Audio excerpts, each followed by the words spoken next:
Hello, എല്ലാവർക്കും നമസ്കാരം. അപ്പോൾ എല്ലാവരും സുഖമായിട്ടിരിക്കുന്നില്ലേ? ഇന്ന് 1-ാം തീയതി രാവിലെ അമ്പലത്തിൽ പോകാൻ പറ്റിയില്ല. അതുകൊണ്ട് വൈകിട്ടാണ് അമ്പലത്തിൽ പോകണം. നമുക്ക് ഗെറ്റ് റെഡി വിത്ത് മീ ചെയ്യാം. അങ്ങനെ അടുത്ത മണ്ഡലകാലം എത്തിയിരിക്കുന്നു. അങ്ങനെ ശബരിമലയിൽ പോകുന്ന ഒരു ഫീലിങ്സാണ് വരുന്നത് വൃശ്ചിക മാസമൊക്കെ തുടങ്ങുമ്പോൾ. ആ ഒരു ഓർമ്മയിൽ എനിക്ക് പറയാനുള്ളതെന്ന് വെച്ചാൽ, ഞാൻ പോയത് ഏതാണ്ട് 8 വയസ്സിലെങ്ങാണ്ട. ശബരിമലയിൽ പോകാൻ ഭയങ്കര ഇഷ്ടമായിരുന്നു.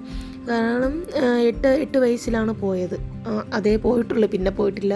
കാരണം 2 പ്രാവശ്യം പോയാൽ 3-ാമത് ഒരു വർഷം കൂടി പോകണമെന്നല്ലേ പറയുന്നത്. 3 വട്ടം പോകണമെന്നല്ലേ, 2 പോയി നിർത്തിക്കൂടെന്നല്ലേ പറയുന്നത്. അതുകൊണ്ട് 2 വട്ടം ഒരു വട്ടം കൊണ്ടുപോയുള്ളൂ. 8 വയസ്സിലേ കൊണ്ടുപോയി. അപ്പോൾ 9-ാമത്തെ വയസ്സിൽ പോയാൽ 10-ാമത്തെ വയസ്സിൽ അടുത്ത വർഷം പോകണമെന്നാണ്. അപ്പോൾ 10 വയസ്സിൽ കയറാൻ ഒക്കില്ലല്ലോ. അതുകൊണ്ട് ഒരു വർഷം പോകുള്ളൂ. ഇനി മോന് ഒരു വർഷം കൂടി കഴിഞ്ഞിട്ട് അവനെയും കൊണ്ട് പോകാൻ പറ്റത്തുള്ളൂ ചേട്ടന്.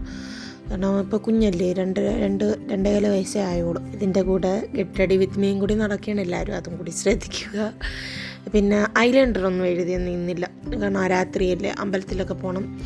അതുകൊണ്ട് പിന്നെ ഡ്രസ്സൊക്കെ മാറ്റി റെഡിയായി. ഈ ഡ്രസ്സിനെ കുറിച്ചുള്ള ഡീറ്റെയിൽസ് ഞാൻ പറയാം, അടുത്തൊരു വീഡിയോയിൽ പറയുന്നതായിരിക്കും. ഞാൻ തന്നെ സ്റ്റിച്ച് ചെയ്ത് ഞാൻ തന്നെ വർക്ക് ചെയ്തതാണ്. പിന്നെ തലയൊക്കെ ചെറുതായിട്ടൊന്ന് സിമ്പിളായിട്ടേ കെട്ടിയുള്ളൂ. അത് കഴിഞ്ഞ് അമ്മയ്ക്കിനി അമ്പലത്തിലോട്ട് പോയിട്ട് വെക്കാന്ന് വരാം. ശിവ, നമ്മളെവിടെ പോണ? എവിടെ പോണ? അമ്പലത്തിൽ പോണോ?